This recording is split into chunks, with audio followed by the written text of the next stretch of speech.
Hello students, दिशा chemistry class में आप सभी का स्वागत है। आज का टॉपिक स्टार्ट होता है पैकिंग एफिशिएंसी, संकुलन क्षमता। 12th क्लास में चैप्टर नंबर 1 सॉलिड स्टेट ये चल रहा है आपका। इससे पिछले हमने लेक्चर कुछ दे दिए हैं और ये आपका नेक्स्ट लेक्चर है। इस लेक्चर में जानेंगे कि संकुलन क्षमता क्या होती है। तो देखिए, आइए, हमने बोर्ड पर भी लिख दिया है कि संकुलन क्षमता के कई नाम हैं। संकुलन क्षमता को इंग्लिश में कहते हैं पैकिंग एफिशिएंसी। ठीक है बेटा, इसको संक्षिप्त में अगर बोलें तो पीई से व्यक्त करते हैं, पीई, पैकिंग एफिशिएंसी, अथवा इसको संकुलन प्रभाज भी बोलते हैं, पैकिंग फ्रैक्शन। ठीक है, इसको पैकिंग फ्रैक्शन बोलेंगे तो पीएफ से व्यक्त करेंगे। इसको संकुलन घनत्व भी कहते हैं, पैकिंग डेंसिटी, इसलिए पीडी से व्यक्त कर सकते हैं। इसको संकुलन दक्षता कहते हैं, इसलिए पैकिंग पावर अर्थात पीपी से भी इसको व्यक्त किया जा सकता है। देखिए, इससे पिछले क्लास में आप जान चुके हो कि आखिर थोड़ा सा हमने बेसिकली बताया था कि आखिर दक्षता क्या होती है, क्षमता क्या होती है। क्षमता का मतलब होता है जो एक निविड़ संकुलन होता है, ठोस गोला होता है। जैसे मान लीजिए ठोस गोला हो, ठोस गोले में जो कण होते हैं उन कणों द्वारा घेरा गया जो स्थान होता है वही स्थान उसकी पैकिंग पावर कहलाता है। इसका मतलब गोले जितना स्थान कवर्ड कर लेते हैं, किसको कवर्ड करते हैं, ये देखिए स्थान मैंने बना दिया। इस स्थान को जितने गोले कवर्ड करते हैं अर्थात गोले द्वारा घेरा गया जितना भी आयतन है वही उस पदार्थ की या उस ठोस की या उस संकुलन की क्षमता कहलाती है।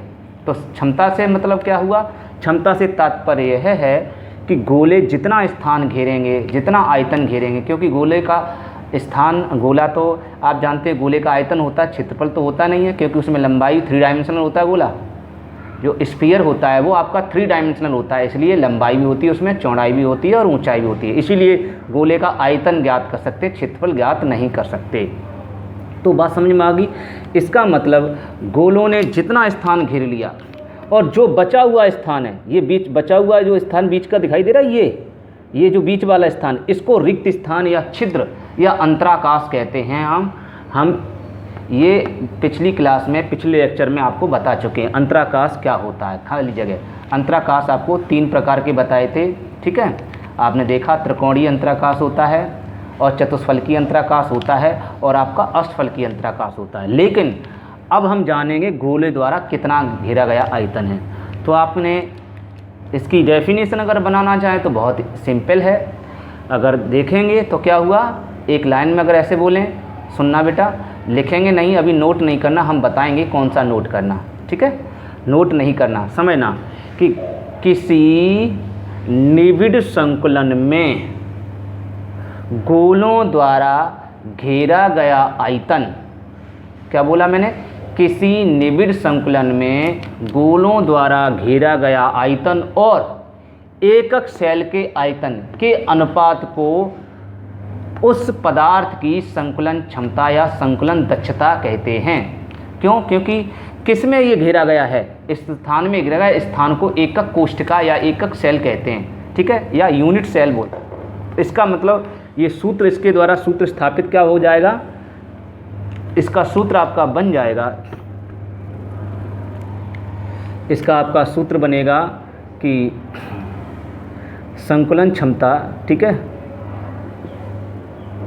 संकुलन चल नहीं रहा, इसको चलिए हटा देते हैं, इसको देखते हैं। संकुलन क्षमता, इसको बोलते हैं पैकिंग एफिशिएंसी। क्या होगा, गोलों द्वारा घेरा गया आयतन, गोलों द्वारा घेरा गया आयतन। ठीक है बेटा, बटे ये गोले किसके आयतन को घेर रहे हैं, ये मैंने बताया, ये क्या होती है, एकक सेल होती हैं। एकक सेल घनाकार होती हैं, इसलिए इसको एकक सेल बोलते हैं या एकक कोशिका के नाम से जानते हैं। तो इसको कवर करेंगे, तो इसको कवर कौन करेंगे, गोले।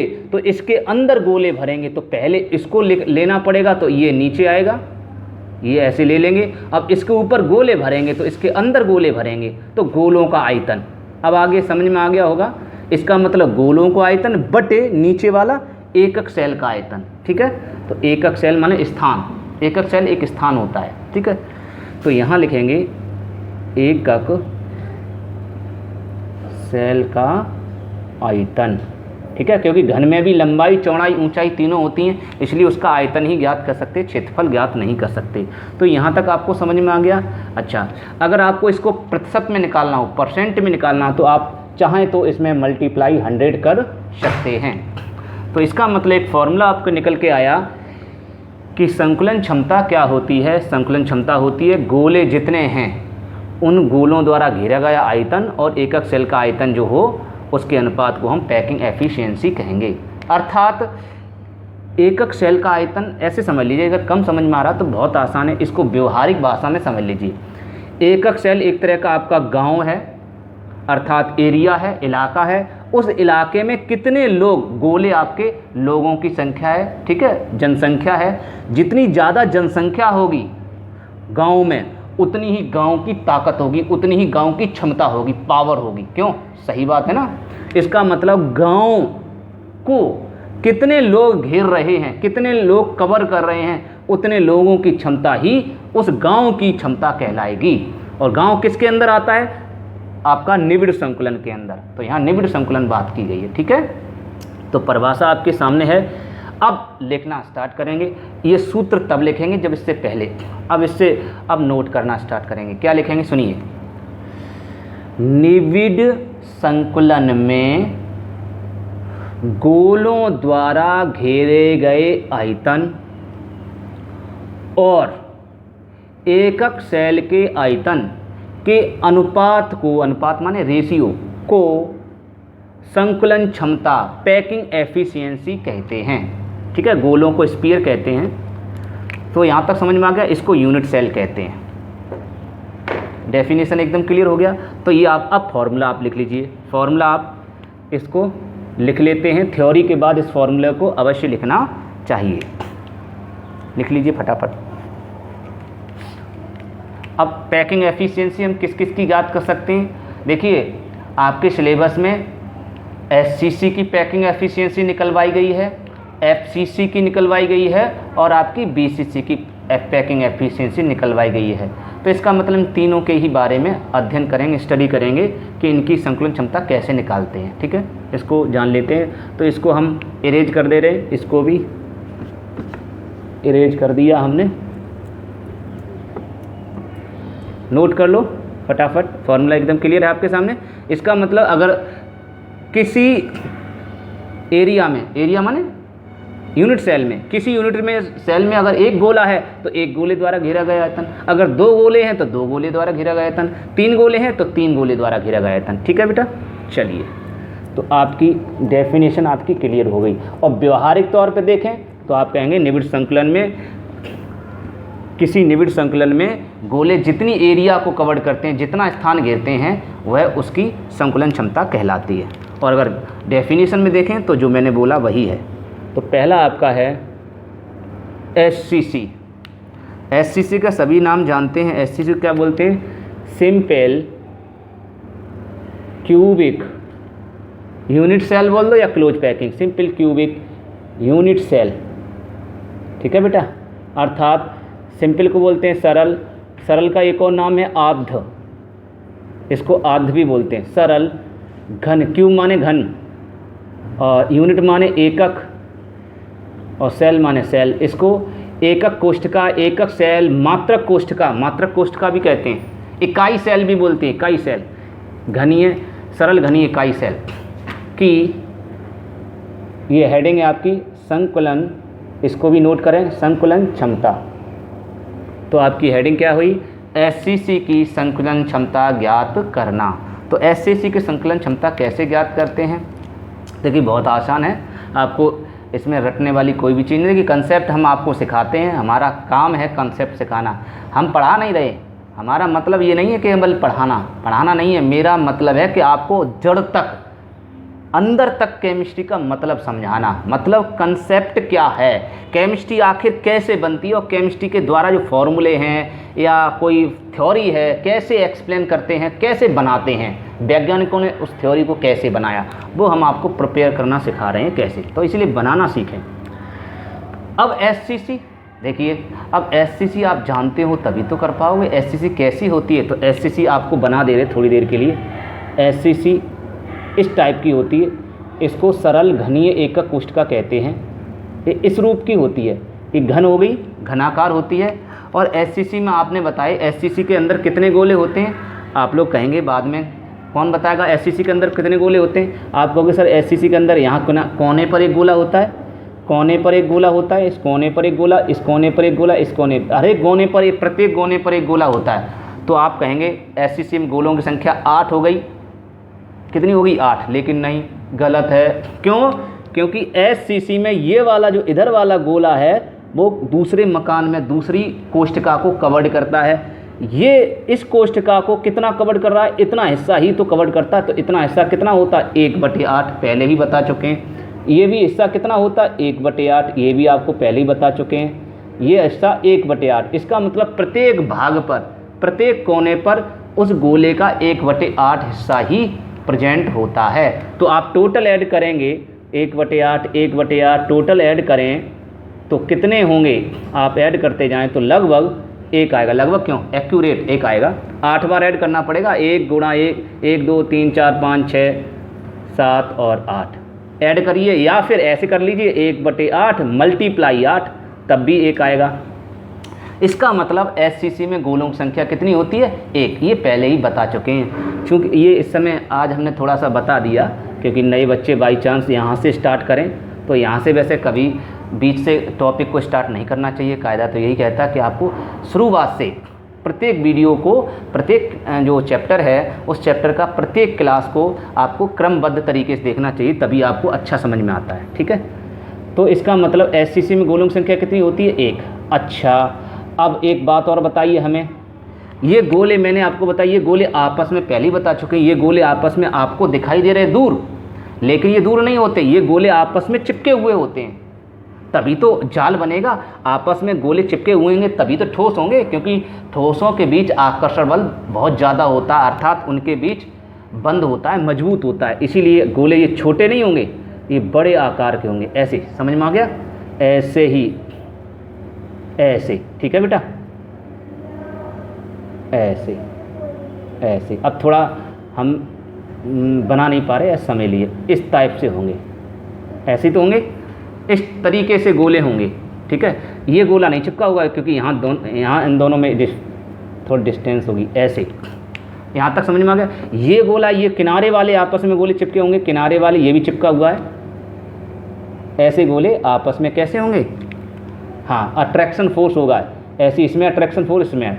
अब इसको अगर ऊपर से देखें, टॉप पर देखें, टॉप से, ऊपर से, या नीचे से देखें, या नीचे से देखें, या दाएं से देखें, बाएं से, मतलब किधर से भी देखेंगे तो कैसी दिखाई देगी? देखिए, मैं आपको एक एग्जाम्पल लेते हैं, इस एग्जाम्पल के थ्रू देखेंगे। ये देखिए एकक कोष्ठिका का गोला है, ऐसा है। आप लोग देखेंगे, ये देखो ये गोला, और इस किनारे पर एक गोला, ये टच हो गया। ये मैंने बताया ये कोना, ठीक है, ये वाला भी कोना आप ले लीजिए, ये वाला कोना। तो आप देखेंगे, आपको ये देखिए आधा कोना यहाँ दिखाई दे रहा है, आधा गोला इतना, और यहाँ आप देखेंगे इस स्थान पर एक वर्ग सा बन गया है ना, बीच में दिखाई दे रहा है आपको, ऐसे ऐसे। इसका मतलब इसको अगर इधर से देखें तो ऐसा दिखाई देगा, इधर से भी देखें तब भी ऐसा ही दिखाई देगा, ऐसा ऐसा। ये लेकिन गोले आसपास में चिपके हुए होंगे, ऐसे। राइट है, समझ में आ गया बेटा? ये तो इस समय ये घन नहीं है, घनाभ है, अर्थात इसकी लेंथ ज़्यादा है, तो इसीलिए थोड़ा सा, और लेकिन यहाँ इस समय बराबर है, तो यहाँ आपको कैसा दिखाई देगा? ये आपस में चिपके हुए होंगे। इसका मतलब अंदर स्क्वायर बन जाएगा, वर्ग बन जाएगा। राइट है, इसका मतलब अगर हम इसको ऊपर से देखते हैं तो ऊपर से देखेंगे तो कैसा दिखाई देगा? ऐसा। इसे ऊपर से देखने पर, अगर ऊपर से अगर इसको देखेंगे या नीचे से देखेंगे तो ऊपर वाला ये हिस्सा दिखाई देगा, ये वाला, चाहे कोई सा भी देख लो, ऐसा दिखाई देगा, स्क्वायर। ठीक है बेटा, अभी आपको मैंने दिखाया, एक बार फिर दिखा देते हैं अगर कोई समस्या है। देखिए ये रहा आपका, देखिए स्क्वायर है आपका, ये पूरा स्क्वायर दिखाई दे रहा है, ये स्क्वायर दिखाई देगा ऐसा। और ये गोले कैसे दिखाई देंगे? ऐसे आपस में चिपके हुए, ऐसे ऐसे। आपको समझ में आ रहा होगा? ऐसे ऐसे, ये भी बोला इसके टच होगा, इस टाइप से स्पर्श होगा, इस टाइप से ये संरचना दिखेगी। अगर हम SCC को ऊपर से देखते हैं तो किस प्रकार की स्ट्रक्चर दिखाई देगी, इस टाइप की स्ट्रक्चर दिखाई देगी, राइट है। अच्छा अब बताइए, अगर हम यदि हम ये आपका ये क्या है, इसकी ये कोर है, ये कोर है, ये भी कोर है, ये कोर को किनारा बोलते हैं, किनारे को भुजा बोलते हैं। इसका मतलब अगर भुजा की लंबाई हम a मान लें, क्या मान लें, माना यहाँ से यहाँ तक की दूरी क्या a, अर्थात इस भुजा की लंबाई को हम a मान लें, तो यहाँ से यहाँ तक वो भी a होगी, यहाँ से यहाँ तक ये भी a होगी, यहाँ से यहाँ तक a, मतलब प्रत्येक भुजा की लंबाई a हो जाएगी। ठीक है, समझ में आ रहा। तो लिखेंगे इसका मतलब आप सबसे पहले इसका फिगर बनाएंगे, इसका डेरिवेशन करने से पहले आप पहले फिगर बनाएंगे, बना लिया, फिर क्या लिखेंगे, माना प्रत्येक भुजा की, या कोर बोलिए, यहाँ कोर ठीक रहेगा, प्रत्येक कोर की लंबाई कितनी है, स्मॉल a है।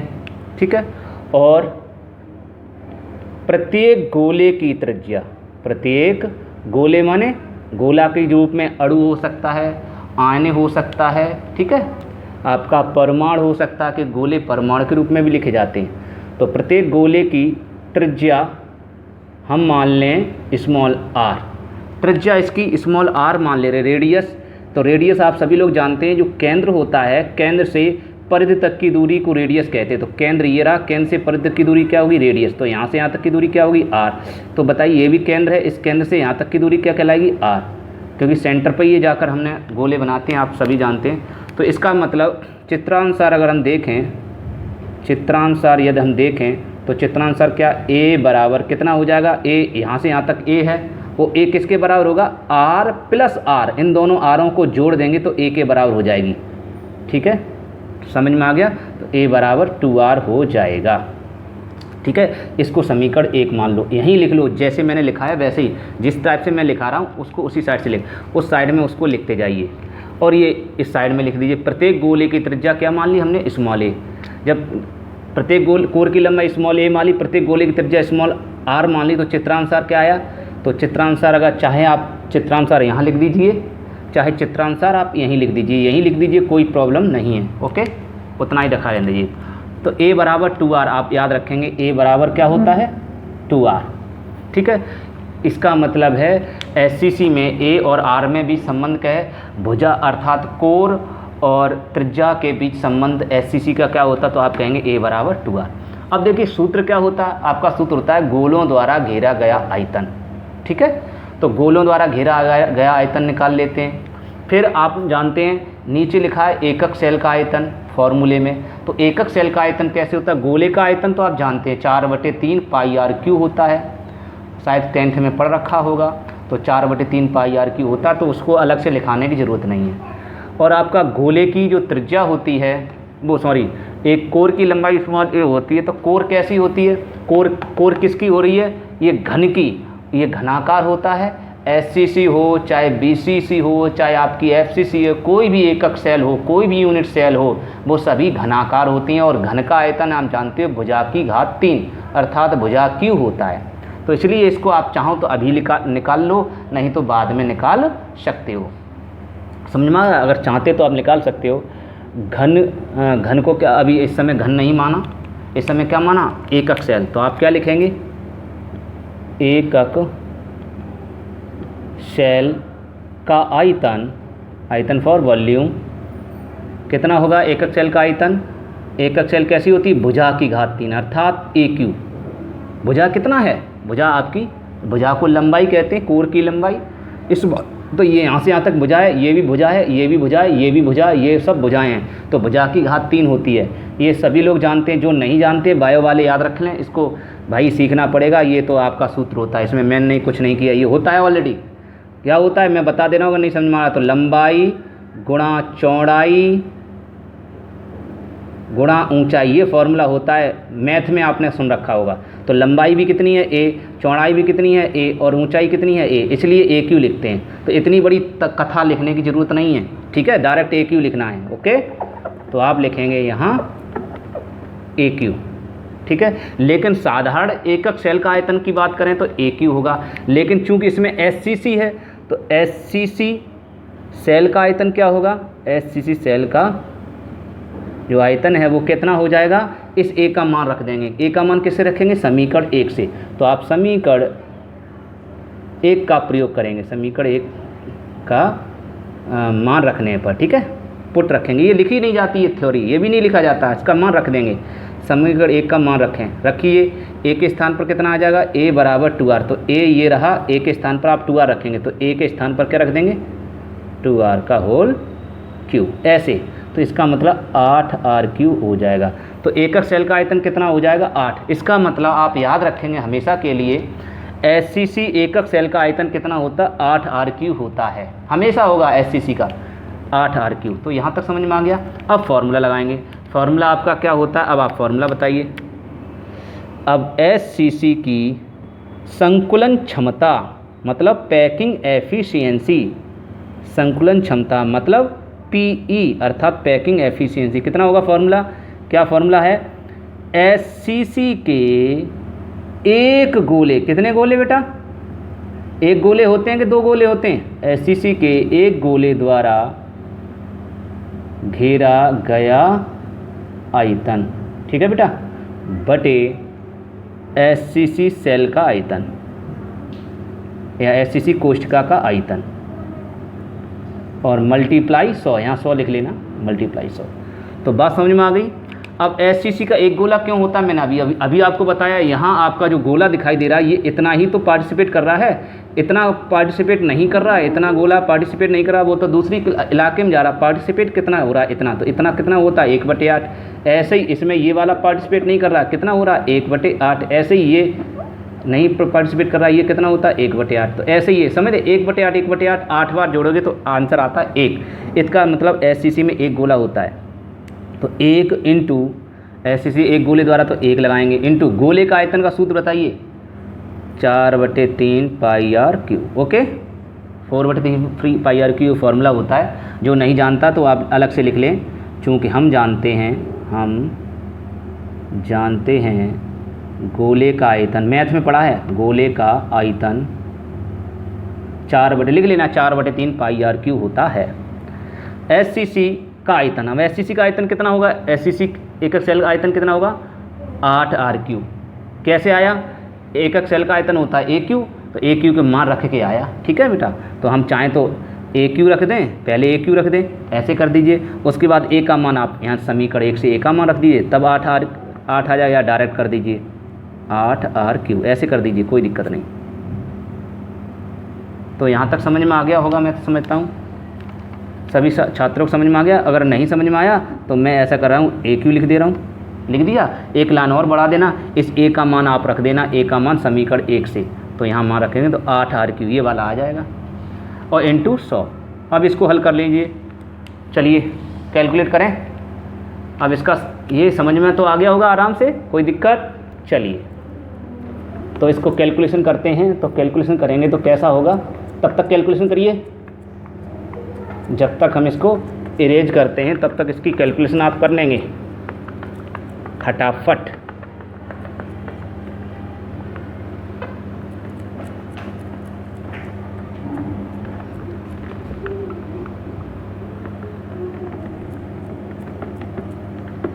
करते जाइए, कैलकुलेशन इसकी कितनी होगी, हाँ बताइए।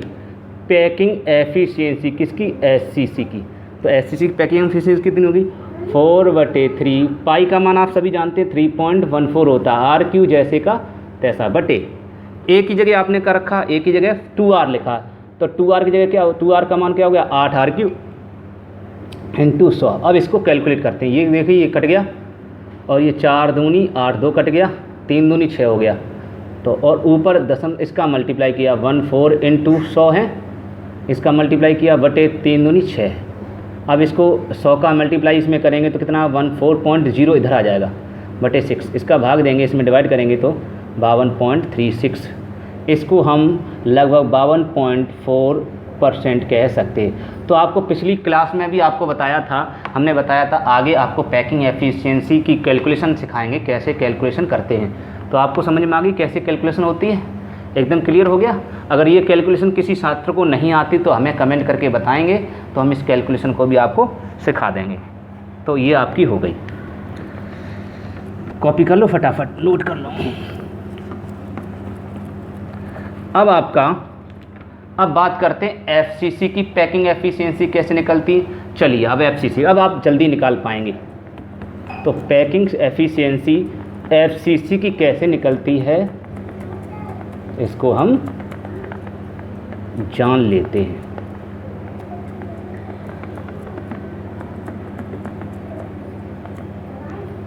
चलिए, किसकी हमने बात की, पैकिंग एफिशिएंसी किसकी बेटा, बताइए, एफसीसी की। एफसीसी को सीसीपी के नाम से भी जानते हैं, face centred cubic unit cell, या क्यूबिक क्लोज पैकिंग, या क्यूबिक पैकिंग, वो सॉरी बोल सकते हैं क्यूबिक क्लोज पैकिंग, वो भी बोल सकते हैं।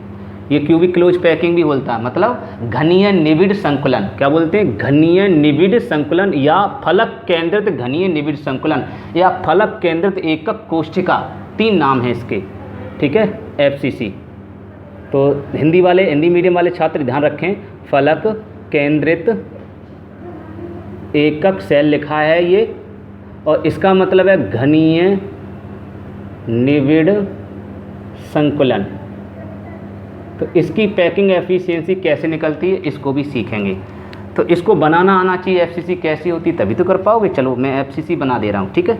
एफसीसी कैसी होती है आप लोग देखेंगे, थोड़ा सॉरी, इसको हमने, ठीक है बेटा। अभी इस समय सरल बनानी पड़ेगी, क्योंकि पहले सरल बनानी पड़ती है, आप जानते हो। ये आपकी सरल हो गई, सरल एकक कोशिका हो गई। अब बनेगी एफसीसी। एफसीसी कैसे बनेगी सुनिए। एफसीसी क्या होती है, वह एकक सेल या वह एकक कोशिका जिसमें घन के प्रत्येक कोने पर, ये प्रत्येक कोने हैं, प्रत्येक कोने पर एक अवयवी परमाणु होता है, लेकिन साथ में इसके फलक पर, प्रत्येक फलक, फलक माने दीवार, ये रही फलक, इस फलक के केंद्र पर भी एक परमाणु होता है, इस फलक के केंद्र पर भी एक परमाणु होता है, इस फलक के केंद्र पर भी एक परमाणु होता है, इस फलक के केंद्र पर भी एक परमाणु होता है। प्रत्येक फलक के केंद्र पर, इस फलक के मोटे वाले फलक के केंद्र पर इसका केंद्र यहाँ, ऐसे होती है एफसीसी, राइट है। तो इसको अगर ऊपर से देखें तो कैसी दिखाई देगी, देखिए मैंने बताया ये गोले छोटे छोटे थोड़ी नहीं होते, ये गोले बहुत बड़े होते हैं। ये गोले आपस में कैसे होते हैं, चिपके हुए होते हैं। अगर ये चिपके हुए होंगे तो ये तो इससे चिपकेगा और ये वाला इससे चिपकेगा, ऐसा चिपकेगा और ये ऐसे चिपकेगा, राइट है। तो इसको ऊपर से देखें तो ऊपर से देखेंगे, देखिए मैं आपको फिर दिखा रहा हूँ। ये रहा आपकी, मान लीजिए ये इस समय आपकी फलक केंद्रित है, ठीक है बेटा। इस फलक केंद्रित को आप ऊपर से देखेंगे, ऊपर से देखो, दाएं से देखो, बाएं से देखो, नीचे से देखो, कहीं से भी देखो, आपको ऐसी दिखाई देगी। ऊपर ये गोला दिखाई दे रहा, ये रहा ऊपर गोला, ठीक है बेटा। ये वाला गोला दिखाई दे रहा, ये रहा आपका गोला। ये आपको दिखाई दे रहा, ये रहा गोला आपका। ये दिखाई दे रहा आपका, ये रहा गोला। अब ये हरा वाला गोला कहाँ दिखेगा, ये बीच में। ये ग्रीन गोला कहाँ दिखेगा, ग्रीन गोला आपको बीच में दिखाई देगा, ऐसा। ये चिपका हुआ होगा ऐसे, समझ में आ गया बेटा। अगर इसको देखेंगे तो इस टाइप की स्ट्रक्चर होगी, ठीक है, समझ में आ गया। तो इसका मतलब इसको अगर ऊपर से देखें तो मुझे लगता है ऐसा दिखाई देगा, समझना बेटा, ऐसा ऐसा। और बीच में ये गोला है तो बीच में गोला फंसा देते हैं, ग्रीन गोला ऐसे, राइट है। जब ये बीच में गोला फंस जाएगा तो ये चीज़ सीखने वाली बात है। जब ये गोला बीच में फंस जाएगा तो इस गोले में डिस्टेंस आ जाएगा, इन दोनों में चिपक जाएगा, लेकिन इन दोनों के बीच डिस्टेंस आ जाएगी ऐसी, समझ गए बेटा। इस टाइप से थोड़ा सा ऐसी संरचना होगी, लेकिन इसको हम अगर बनाएं तो इस टाइप से ये संरचना होगी, ठीक है बेटा, ऐसी। लेकिन मुझे फलक केंद्रित एफसीसी निकालनी, तो एफसीसी के लिए कौन से गोला पार्टिसिपेट करना चाहिए, ग्रीन वाला गोला भी पार्टिसिपेट करे, ऐसी मुझे स्ट्रक्चर बनानी पड़ेगी। तो ग्रीन गोला कैसे पार्टिसिपेट करेगा, मुझे ग्रीन गोले को केंद्र मानना पड़ेगा। इस केंद्र को क्या करेंगे, इस केंद्र को मिलाते हुए, इसको मिलाते हुए ऐसी रेखा खींचनी पड़ेगी, तब आप पार्टिसिपेट होगा। इसका मतलब आपको या तो ये त्रिभुज लेना पड़ेगा या आपको ये वाला त्रिभुज लेना पड़ेगा। समझ में आ गया बेटा, समझ में आ गया एकदम क्लियर। तो इसलिए हम आधे त्रिभुज की बात कर रहे हैं। इसलिए आपकी जो बुक्स है एनसीईआरटी बुक या कोई भी प्राइवेट बुक में, उसमें आधा ही बना, मतलब आधा का मतलब ये वाला नीचे वाला त्रिभुज माना गया ऐसे। समझ में आ गया, इसलिए ऐसा बना है, एकदम समझ में आ गया। तो इसलिए स्ट्रक्चर हम आधी की बात कर रहे हैं, हम आपको रटा नहीं रहे, एकदम क्लियर कराते चल रहे हैं, जिससे कि आपको रटना नहीं है, ज़िंदगी भर आपको याद रहे। ऐसी केमिस्ट्री सिखाने का प्रयास कर रहे हैं। आप कभी केमिस्ट्री को ना भूलें, ऐसी केमिस्ट्री सिखा रहे हैं। तो अंदर गोला जब फंस जाता है तो इन दोनों के बीच जो है डिस्टेंस में परिवर्तन आ जाता है। तो आपके समझ में आ गया। यहाँ तक कोई प्रॉब्लम रही हो किसी छात्र को तो हमें कमेंट करके ज़रूर बताएंगे। ओके, अब एक बात और सुनिए, क्या है सुनिए। यहाँ मैंने ग्रीन वाला गोला पार्टिसिपेट करना चाहिए, तो आपको ग्रीन वाले गोले की त्रिज्या को क्या मानना पड़ेगा, स्मॉल आर। तो अब ग्रीन वाला गोला तो आपका नीले वाले गोले के समान भी, ये भी नीले वाले गोले, इसका मतलब सभी गोलों के सभी गोले आकार में समान होते हैं। जब सभी गोले आकार में समान हैं तो ग्रीन वाले को अगर आर मानेंगे तो नीले वाले को भी आर होगी। इसका मतलब यहाँ से यहाँ तक की त्रिज्या ये भी आर होगी, और यहाँ से यहाँ तक की केंद्र तक की त्रिज्या ये भी आर होगी, यहाँ से यहाँ तक की त्रिज्या ये भी आर होगी, यहाँ से यहाँ तक की त्रिज्या ये भी आर होगी। राइट है। तो इसका मतलब अगर हम इस त्रिभुज मान लें ए बी सी, तो आप चित्रानुसार देखेंगे, इसका मतलब ये संरचना कैसे दिखाई दी, ऊपर से FCC को कैसे देखने पर, ऊपर से देखने पर। इसको ऐसा करते हैं, ये जो इसको ऊपर से देखें तो ऐसी दिखाई देगी, ठीक। तो FCC को ऊपर से देखने पर तो ऐसी दिखाई देगी। तो चित्रानुसार क्या कहेंगे, चित्रानुसार फ्रॉम फिगर, फ्रॉम फिगर से क्या दिखाएगा, AC का मान कितना हो जाएगा बताइए, कमेंट करके बताएं। AC का मान कितना होगा, AC जो है कितनी लंबाई हो जाएगी। क्यों AC ही क्यों ली गई, क्योंकि ग्रीन वाला गोला पार्टिसिपेट करना चाहिए, क्योंकि ग्रीन वाला गोला ही फलक के केंद्र में है। फलक माने दीवार, तो दीवार के केंद्र में ग्रीन वाला गोला है, इसलिए ग्रीन वाले गोले को लेते हैं। चलिए, तो यहाँ से यहाँ तक आर आर आर ऐड कर दीजिए, R R R R sorry, तो कितना हो जाएगा 4R। इसका मतलब AC आपका कितना हो जाएगा, 4R हो जाएगा। ये समीकरण 1 हो गया। आपके समझ में आ गया होगा। मैं पूरा प्रयास कर रहा हूँ एक एक पॉइंट को। अब ये आप अलग बना लीजिए, वो उधर बना रहने दीजिए। अब क्या करेंगे, अब लिखेंगे फिर पुनः वैसे ही, माना एकक सेल की कोर लंबाई कितनी है, स्मॉल a है, और प्रत्येक गोले की त्रिज्या कितनी, स्मॉल r है। प्रत्येक गोले की त्रिज्या स्मॉल r है। तब क्या करेंगे, अब डायरेक्ट कर देते हैं, अब कोई दिक्कत नहीं। अब आपके समझ में आ गया। तो अब क्या है, डायरेक्ट करेंगे। अब गोले का आयतन अलग निकाल लेंगे और एकक सेल का आयतन अलग निकाल लेंगे।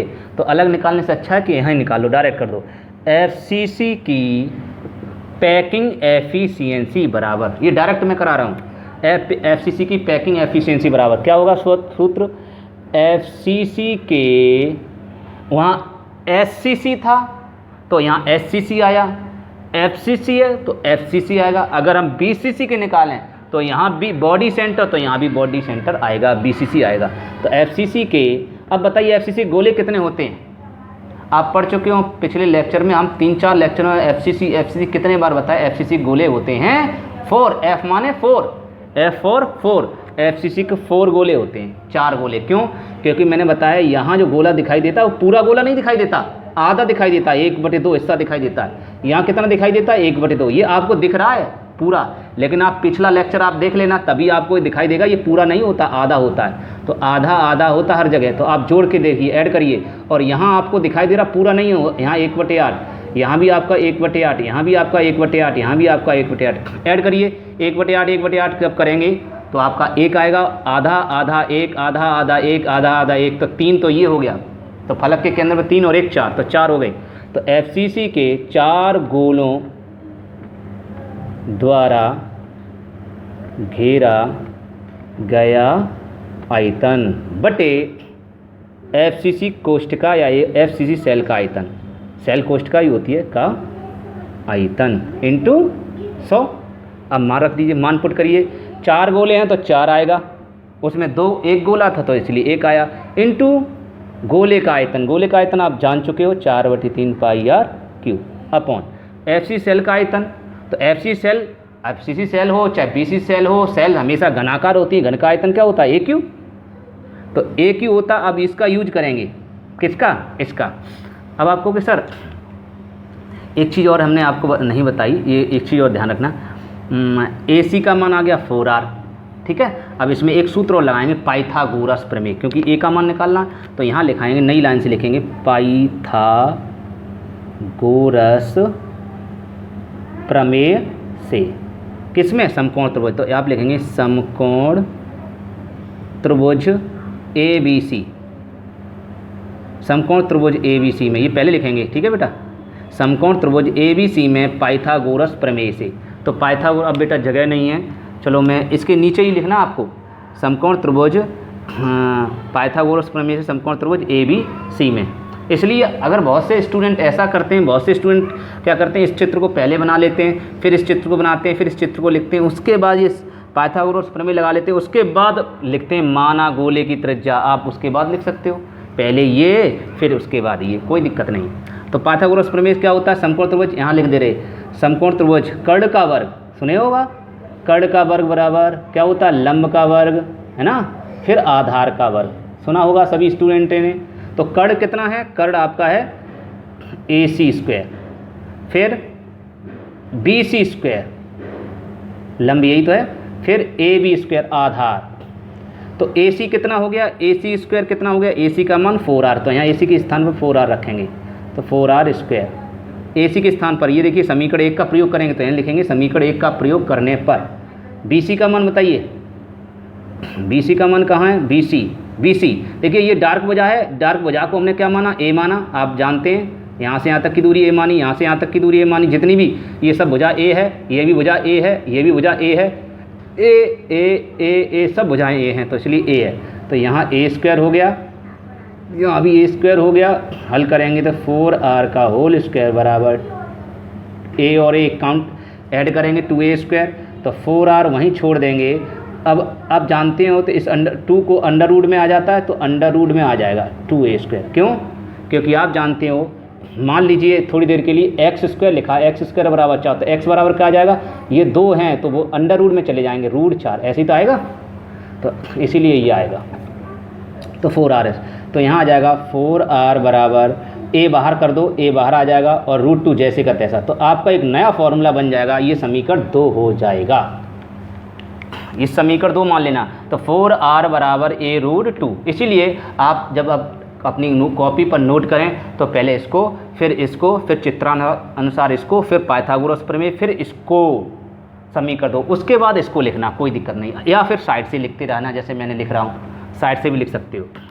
तो अब लिखेंगे यूजिंग इक्वेशन फर्स्ट, यहाँ क्या लिखेंगे, यूजिंग मतलब समीकरण, यूजिंग इक्वेशन फर्स्ट, समीकरण 2 का प्रयोग करने पर। तो समीकरण 2 का प्रयोग करेंगे तो समीकरण 2 से क्या लिखोगे, यहाँ A का मान, तो A का मान कितना आएगा, A बराबर वहीं छोड़ दो, √2 नीचे जाएगा, तो 4R/√2 ऐसे ही तो आएगा, तो A बराबर 4R/√2 लिख सकते हैं। तो यहाँ A के स्थान पर आप लिखेंगे 4 × 4/3 पाई R क्यूब बटे, A के स्थान पर लिखेंगे 4R/√2 का होल क्यूब इंटू 100 जैसे का तैसा, यहाँ भी 100 जैसे का तैसा। यहाँ तक समझ में आ गया, ये कैसे आया, A के स्थान पर मैंने लिख दिया, इस A के स्थान पर हमने A के स्थान पर 4R/√2 कैलकुलेट करके रखा। अब इसको हल कर लेते हैं, जब इसको हल करेंगे आप घर पे इसको हल करके देखना, तो ये आपका लगभग आएगा 74%। तो इसका मतलब FCC की जो पैकिंग एफिशिएंसी होती है वो कितनी होती है, 74%। कैलकुलेट करना, आप अगर नहीं कर पाते तो हम कर देते हैं। चलिए, तो आपके समझ में आ गया इसकी भी। तो FCC का संकुलन क्षमता हम कैसे निकालते हैं, आपके दिमाग में एकदम पूरी तरह से क्लियर हो चुका होता है। तब तक कैलकुलेट करिए, इसका मान आप कैलकुलेट करेंगे। तो इसको कैलकुलेशन कैसे करते हैं, तो एफसीसी एकदम क्लियर हो गया।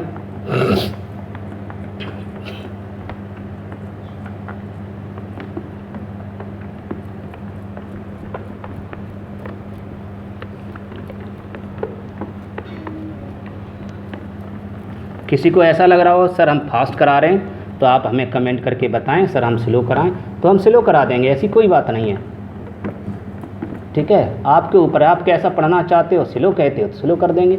अरे आप ही नहीं पढ़ोगे तो हमें पढ़ाने से क्या फ़ायदा। चलिए अब आप इसको कैलकुलेट करते हैं। तो कैसे कैलकुलेट करेंगे, देखिए 4 इसकी कैलकुलेशन होगी 4/3 पाई r3, यही है बटे इस 4r3 को ऐसे लिख सकते हैं 4r/√3 4r/√3 4r/√3 ऐसे करेंगे, और ऊपर 100 100 जैसे का तैसा, ये वाला। अब देख रहे होंगे आप लोग कि ये बताइए 4 जैसे कि तैसा, ऊपर 4 जैसे कि तैसा, पाई का मान रखना चाहें रख दें 3.14, r3 जैसे कि तैसा बटे ये 4r ऐसे लिख दीजिए, r3 हो गया, आप लोग देख लीजिए, और 4 ऐसे छोड़ दीजिए, इस r को इकट्ठा करेंगे तो r3 हो जाएगा, और 4 जैसे का तैसा, और ये √3 ऊपर ले जाएंगे तो ऊपर आ जाएंगे √3, और √3 एक आ जाएगा, रूट हट जाएगा और √3 बचेगा। ठीक है, क्योंकि इसका अंडर आप जानते हैं, √3 गुणा √3 को करेंगे तो √3 × 3 ऐसे ही आ जाएगा, अंदर गुणा हो जाएगा, इन दोनों में मल्टीप्लाई हो जाएगा। और आप जानते हैं अंडर अगर है रूट है तो इन दोनों का जोड़ा बाहर आता है, तो इस जोड़ा बाहर आ जाएगा 3। इसका मतलब √3 गुणा √3 का मान 3 आता है, तो हमने √3 गुणा √3 का मान 3 लिख दिया, और √3 इनका मान जैसे का तैसा कर दिया, कोई परिवर्तन नहीं, और 100 जैसे का तैसा। अब इसको हल कर लीजिए। अब हल करेंगे, देखिए ये 4 ये कट गया, r3 कट गया, और कुछ बचा, ये भी कट जाएंगे, लेकिन इसको आप अभी ना काटें तो बेटर रहेगा, और काटना चाहें तो काटें, तो कैलकुलेशन लंबी हो जाएगी। ठीक है, इसको ना काटें, इसको 3.14 जैसे का तैसा छोड़ दिए, 3 जैसे का तैसा। अब इसको 1.732 इसका मान रख दीजिए, इंटू 100 जैसे का तैसा बटे 4। आप अगर इसका काटना चाहें तो 4 ऐसे काट सकते हो, 25 × 100, लेकिन 25 का फिर मल्टीप्लाई करके और ज़्यादा टाइम लगेगा, और फिर आपके ऊपर है।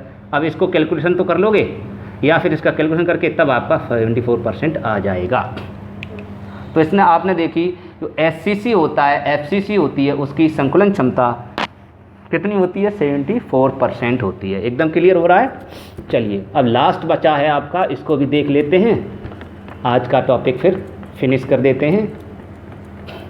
फिर नेक्स्ट लेक्चर में न्यूमेरिकल सीखेंगे, और यही न्यूमेरिकल आपके बोर्ड एग्ज़ाम में बहुत इम्पोर्टेंट रहेंगे, बहुत ज़्यादा। हम सारे इम्पोर्टेंट जो परीक्षा में आ चुके हैं, पिछले वर्ष में आ चुके हैं, उन्हीं न्यूमेरिकल को ज़्यादा करा रहा हूँ पहले, उसके अंत में लास्ट में एक्स्ट्रा कराऊँगा एनसीईआरटी बुक के सारे एग्जाम, सारे न्यूमेरिकल। तो मैंने अभी क्या बोला, मैंने कहा अब बताते हैं बीसीसी की। तो बीसीसी की बेटा संकुलन क्षमता हम कैसे ज्ञात करेंगे, तो जानते हैं बीसीसी की संकुलन क्षमता ज्ञात करना। तो कैसे ज्ञात करते हैं, तो बीसीसी को आपको जानना चाहिए। बीसीसी कैसी होती है, ये रही, ये आपकी बीसीसी होती है, देखना बीसीसी कैसी होती है, कोनों पर गोले होते हैं, इस कोने पर होते हैं, इस कोने पर होते हैं, इस कोने पर। ये तो एससीसी तो बनानी पड़ेगी। अब बीसीसी के लिए क्या होता है, एक नई बात है, बॉडी बिफोर बॉडी सेंटर। तो बॉडी के सेंटर में यहाँ होता है एक गोला, लेकिन मैंने वही बता रहा, ये गोला आपस में इससे गोले से टच होगा, ये भी गोला इससे टच होगा। ठीक है बेटा, इसलिए इसको अब ऊपर से देखें, चाहे नीचे से देखें, चाहे दाएं से कहीं से भी देखें, तो केवल यही गोला आपको ऐसे दिखेगा। इसलिए मैं इस गोले को क्या कर दे रहा हूँ, थोड़े बड़े बड़े कर दे रहा हूँ। ठीक है, इसको हम बड़ा गोला कर दे रहे ऐसे, ये भी गोला आपका बड़ा कर दे रहे ऐसे, ये भी गोला आपका थोड़ा बड़ा कर दे रहे। ये टच है बेटा, और समान आकार के इस समय बड़े छोटे बन गए, आप समझ लेना, ये सब बराबर आकार के ही हैं एट दिस टाइम। ठीक है बेटा, लेकिन ये टच हो सकता है, इससे टच हो, लेकिन ये आपस में किनारे वाले गोले तो टच होंगे। ऐसे ये गोला आपस में टच होगा, ऐसे ये गोला टच होगा। तो आपके समझ में आ गया, इस टाइप की स्ट्रक्चर बनेगी। किसकी? ये BCC की है। तो ये BCC की स्ट्रक्चर है, BCC स्ट्रक्चर, ओके, BCC संरचना है। इसका मतलब ये BCC माना ये वाला गोला भी पार्टिसिपेट करे, ऐसी कोई हमें व्यवस्था बनानी है। ऐसी व्यवस्था कैसे बनानी है? ये पार्टिसिपेट कब करेगा? जब इस गोले के केंद्रों को आपस में ऐसे करके मिला दोगे, तो यहाँ तक ही तो मिलेगा। इसका मतलब यहाँ A मान लो, यहाँ मान लो आप B, ठीक है। अब इस त्रिभुज को लेंगे। अब इस त्रिभुज को अगर ले लिया आपने, तो बेटा समीकरण कैसे बनेगा? सुनना, यहाँ से ला के यहाँ तक की दूरी आपको पता होनी चाहिए। तो यहाँ से यहाँ तक की दूरी आपको कहाँ पता है? यहाँ से यहाँ तक की दूरी नहीं, बल्कि यहाँ से यहाँ तक की दूरी पता है, इसको A कहते हैं। यहाँ से यहाँ तक की दूरी आपको पता होनी चाहिए, ये भी नहीं पता है, क्योंकि यहाँ से यहाँ तक की दूरी पता है, इसको कहते हैं आपकी, ये आपकी पूरी दूरी A कहलाती है। तो वो पता नहीं है तो आप सभी सवाल को, न्यूमेरिकल को हल नहीं कर पाओगे। तो फिर कैसे करोगे? तो आपको ऐसा कोई त्रिभुज लेना पड़ेगा, ऐसा कोई त्रिभुज बनाना पड़ेगा जिससे कि ये पूरी भुजा आ जाए। तो पूरी भुजा कब आएगी? जब इस केंद्र को, इस गोले को यहाँ से यहाँ तक मिला दो। अब देखिए पूरी भुजा आ गई। अब पूरी भुजा, अगर आपने यहाँ C मान लिया तो ये भी आधी हो जाएगी, ये भी आधी, मतलब आधी भी नहीं, क्या पता कितनी हो, तो आपको नहीं पता हो पाएगी। इसलिए आपको C यहाँ ना मान के आपको C यहाँ मानना पड़ेगा। आगे समझे बेटा? अगर C यहाँ मानोगे तो त्रिभुज, आपको नीचे वाला त्रिभुज पहले हल करना पड़ेगा, तभी इस डॉट डॉट का मान आएगा, क्योंकि ये भुजा आपको नहीं पता, इसलिए आपको D यहाँ मान लेंगे। तो सबसे पहले इस समकोण त्रिभुज को लेंगे, फिर उसके बाद अंदर वाले ACB इस त्रिभुज को लेंगे, तभी सवाल आएगा, वरना नहीं आएगा। ठीक है, हमें क्योंकि अंदर वाले गोले को पार्टिसिपेट करना है। तो फिर वही बात, थ्योरी कैसे लिखेंगे? अब इसकी संरचना आप देखेंगे ऐसी ही दिखाई गई, इसलिए आधा हम भाग नहीं बना सकते इसका। ठीक है, इस संरचना में कारण क्या है? क्योंकि ये जो मॉलिक्यूल्स है, जो कण है, वो इसके अंदर होगा, अंदर मतलब इसके अंदर होगा। तो अंदर होगा तो हम देख भी नहीं पाएंगे, हम ऊपर से देखें नहीं दिखाई देगा। ठीक है बेटा, इधर से देखें तब भी नहीं दिखाई देगा, अंदर होगा ऐसे। ये गोला है, ये गोला इसके अंदर होगा, अंदर, तो अंदर दिखाने में दिखाई नहीं देगा, समझ से आएगी, तो इसलिए ऐसे ही बनाएंगे। ओके, तो क्या लिखेंगे? माना, इसमें ही वही लिखेंगे, माना सेल के एकक,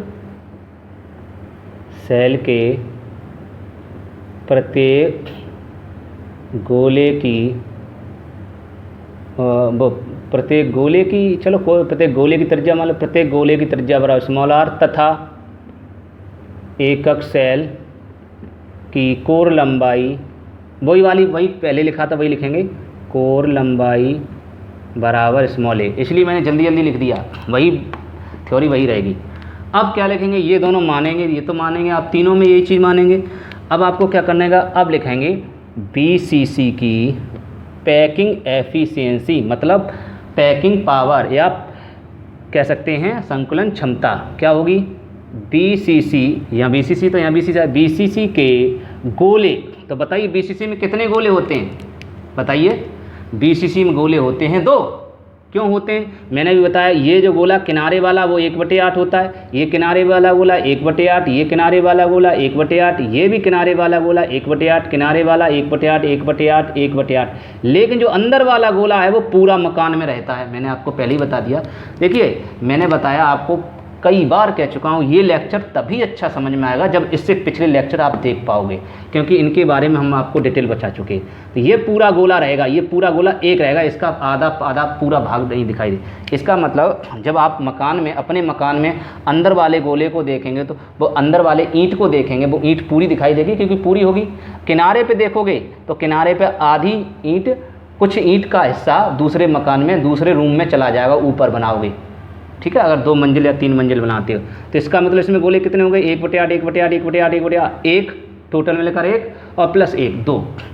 तो इसका मतलब 2 गोलों द्वारा घेरा गया आयतन बटे BCC सेल का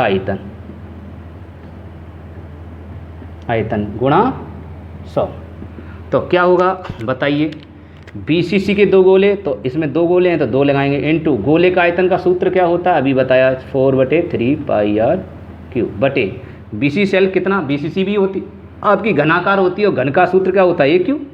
तो इसका मान कैसे निकालोगे, यहाँ समीकरण इसका मान निकालेंगे कैसे, उसी सूत्र से। तो इसलिए मैंने भी अभी जल्दी कर दिया, इसको बाद में लिखना चाहिए था, क्योंकि पहले हमें इससे संबंध निकाल लेते। तो आप लोग ध्यान रखें बेटा, इसको हम बाद में लिखेंगे, थोड़ा सा ध्यान रखेंगे। हाँ, और अगर जिसने लिख ही लिया है वो छात्र यहाँ पर नोट कर ले, ठीक है। और नहीं तो हम इसको बाद में लगाते हैं, इस फार्मूले को पहले लगा दिया, ठीक है बेटा। फार्मूले बाद में लगाएंगे, पहले हम रिलेशन निकाल लेंगे ए और आर के बीच, त्रिज्या और कोर के बीच रिलेशन कैसे निकालेंगे। सबसे पहले त्रिभुज लेंगे ये वाला, ये त्रिभुज क्या था ए, और ये क्या था सी, और ये क्या था डी। तो समकोण त्रिभुज, समकोण ही होते हैं बेटा, समकोण त्रिभुज ए डी सी में ये सारे समकोण त्रिभुज होते हैं। आप घर पे देख लेना, ये इसके जितने कोने होंगे कहीं से भी आप देखोगे, अगर बीच से यहाँ से इस कोने से लेकर उस कोने को मिलाएंगे ऐसे अंदर इस कोने से, तब भी आपका कोना समकोण त्रिभुज दिखाई देगा। तो बताइए कर्ण का वर्ग, कर्ण कौन सा होगा, ये डॉट डॉट डॉट डॉट भुजा कर्ण कहलाएगी, ए सी का स्क्वायर। कर्ण का वर्ग बराबर लंब, ये लंब हो गया ए डी का स्क्वायर, ए डी है, और D C plus D C का स्क्वायर, ऐसे। तो ए सी कितनी हो गई बेटा, ए सी नहीं पता, ऐसी जैसे कि तैसे, क्योंकि डॉट डॉट भुजा का हमें नहीं पता है, लेकिन जितनी डार्क भुजा है डार्क उसका तो पता है ए होती है, ये जितनी भी डार्क हैं वो उसका पता है ए होती है। तो इसका मान क्या होगा ए स्क्वायर, इसका मान क्या होगा ए स्क्वायर, क्योंकि ये डार्क भुजा है। तो आपका ए सी स्क्वायर कितना आ गया 2a स्क्वायर, समीकरण नंबर 1। यहाँ तक समझ में आया बेटा। ये भुजा पूरी है, कोर लंबाई है, कोर लंबाई ए से व्यक्त करते, ये भी कोर है, और ये डॉट डॉट ये अपनी तरफ से मानी, जो अपनी तरफ से मानी वो तो हमें पता ही नहीं है, तो इसलिए मान ए स्क्वायर रहेगी। अब इस सम त्रिभुज को लेंगे ये वाला, पुनः समकोण त्रिभुज ए सी बी, या ए बी सी लिख लो, ए बी सी में।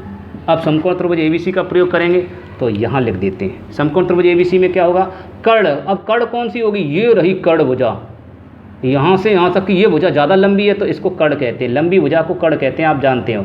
तो ये कर्ण का वर्ग, ठीक है, प्लस लंब का वर्ग, ये रहा लंब बी सी स्क्वायर,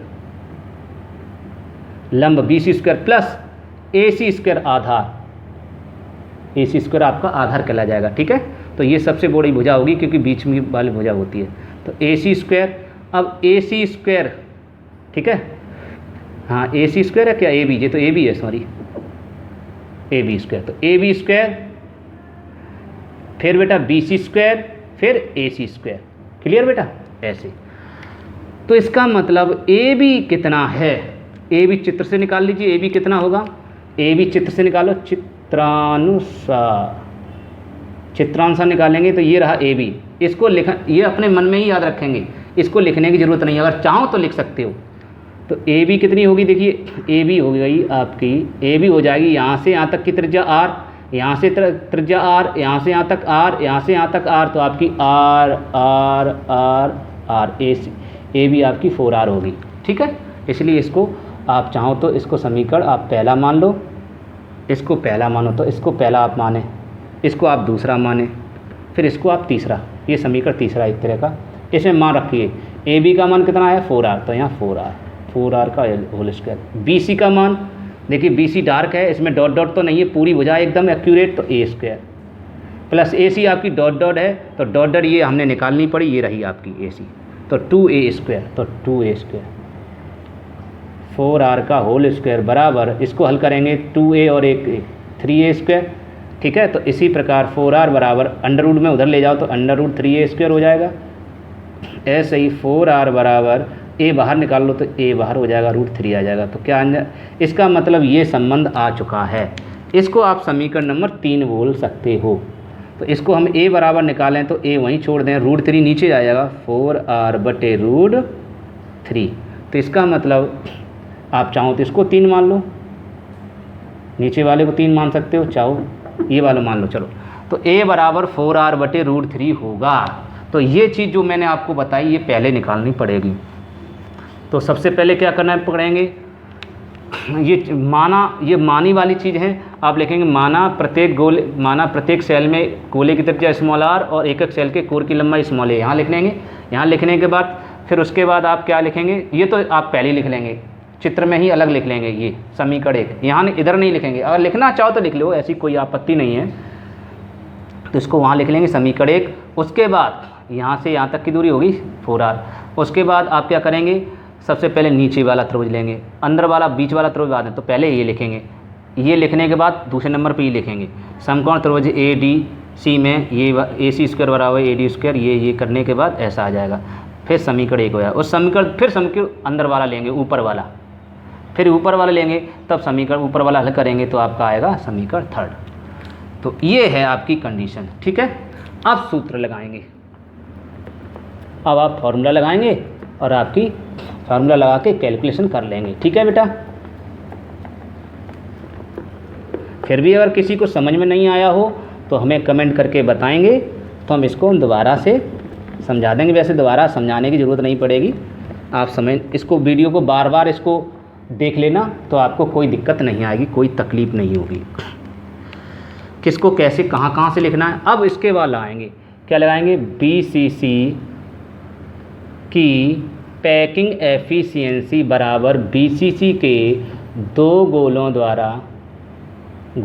द्वारा घेरा गया आयतन बटे BCC सेल का आयतन इंटू 100। इसको जल्दी इसलिए लिख रहे हैं क्योंकि कोई दिक्कत नहीं है। 2 गोले तो 2 इंटू गोलों द्वारा घेरा गया आयतन 4/3 πr3। मैं बोल रहा हूँ बेटा, बोला हुआ लिख लिया करो। BCC के 2 गोलों द्वारा घेरा गया आयतन बटे BCC सेल का आयतन बटे, तो 2 इंटू गोले का आयतन का सूत्र यही है। BCC सेल का आयतन, BCC कैसी होती है, AQ घनाकार होती है, भी सेल जितनी होती है मैंने बताया घन जैसी होती है। अब इस A का मान कहाँ से रखेंगे, ये समीकरण 3, तो using by equation third equation का प्रयोग करेंगे। तो यहाँ क्या करेंगे, A बराबर 4r/√3, तो A के स्थान पर 4r/√3 करो और इसे कैलकुलेट करो फटाफट। मानो 4r/√3 मैंने कहाँ रख दिया, A के स्थान पर, ये रहा। अब इसे हल कर लेते हैं। जब इसे हल करेंगे तो ये आप हल करेंगे 2 इंटू 4/3 πr3 जैसे तैसा बटे, इसको हल करते हैं तो मैं डायरेक्ट कर रहा हूँ 4r ऐसे ही आएगा। √3 ऊपर पहुँचेंगे तो मैंने अभी बताया था 3√3 ऐसे ही आएगा इंटू 100। हाँ यार, उसमें 2√2 था, अभी मैंने उसमें क्या किया था बेटा, उसमें √3 लिख गए थे बेटा। आप लोग ध्यान रखना, हमसे मिस हो गया बेटा, एक चीज़ ध्यान रखेंगे, उसमें √2 था, यहाँ √2 आया था उसमें, है ना। तो आप √2 लगाएंगे तो √2 तभी आपका 74% आएगा, ठीक है। √2 लगाएंगे तभी 74% आएगा। इसमें आप √3 लगाएंगे, हमसे मिस हो गया, ये मेरी गलती मान लीजिए। तो √3 आप लगाएंगे, इसको हल करेंगे तो r कट गया, 4 से ये 4 कट गया, और क्या कट गया, ये देखिए नीचे 3 है और ये ऊपर 3 है, ये कट गया। ऊपर क्या बचा, 2 और पाई बचा और √3 बचा और ऊपर 100 बचा। नीचे क्या बचा, 4 16 ये बचा। इससे भी काट दिए, 2 चौक 2 16, ये भी कट गया। इसको भाग मत देना, फिर कैलकुलेशन कठिन हो जाएगी। 3.14 पाई का मान 3.14, इसका मान 1.732 और इसका मान 100 और इसका मान आपका 8, ठीक है। आप काटना चाहें काट सकते हो, फिर कैलकुलेशन और लंबी हो जाएगा। अब इसका मल्टीप्लाई इसमें करके फिर 100 का भाग देके डिवाइड कर देना, तो ये आपकी आई 68%। ऐसे जैसे मेरे को मान याद है वैसे ही आपको मान याद होने चाहिए। तो इस BCC की संकुलन क्षमता सदैव 68% होती है। आप कैलकुलेट करना 68% आएगी। जो FCC की संकुलन क्षमता बताई थी उसमें थोड़ा मिस हो गया था, उसमें √2 आएगा। कितना आएगा, √2। वो मैं जल्दी में आंसर निकाला था, √2 ही यहाँ पे हल किया था, √2 ही किया था, लेकिन वो जल्दी में हम √3 रख गए थे, है ना। तो आप लोग देख लेना। तो ये बात समझ में आ गई। ऐसे निकालते हैं संकुलन क्षमता। तो आपने देखा SCC की संकुलन क्षमता क्या होती है, SCC की संकुलन क्षमता होती है 52.4%। BCC की संकुलन क्षमता क्या होती है 68.4%। एचसीजी की संकुलन क्षमता या सीसीपी की संकुलन क्षमता 74% होती है, 74% होती है। यही संकुलन क्षमता एचसीपी की होती है। एचसीपी की भी जो मैंने आपको बताया, एचसीसी की, बीसीसी की और एफसीसी की संकुलन क्षमता क्या होती है, इनके बीच एक रिलेशन और हम आपको प्रदर्शित कर दे रहे हैं। इस रिलेशन को आप लिख लेना, ठीक है। ये आपकी स्क्रीन पर आपको स्क्रीन पर दिखाई दे रहा होगा। इस स्क्रीन पर आप नोट कर लेंगे। ये जो मैंने एक अरेंजमेंट किया है, इस अरेंजमेंट को एकदम व्यवस्थित करके तरीके से लिखा हुआ है। तो ये आपकी कंपटीशन में भी इम्पोर्टेंट है और आपके ऑब्जेक्टिव क्वेश्चन यहाँ से बनते हैं, तो इसको आप नोट कर लें। ये टेबल आपको दिखाई दे रही है आपकी स्क्रीन पर, इस टेबल को भी आप नोट कर लें, ठीक है। हाँ, आसानी से। ओके, तो तब तक के लिए नमस्कार। वीडियो अच्छा लगा हो तो प्लीज़ लाइक करेंगे, कमेंट करें और शेयर करें ज़्यादा से ज़्यादा।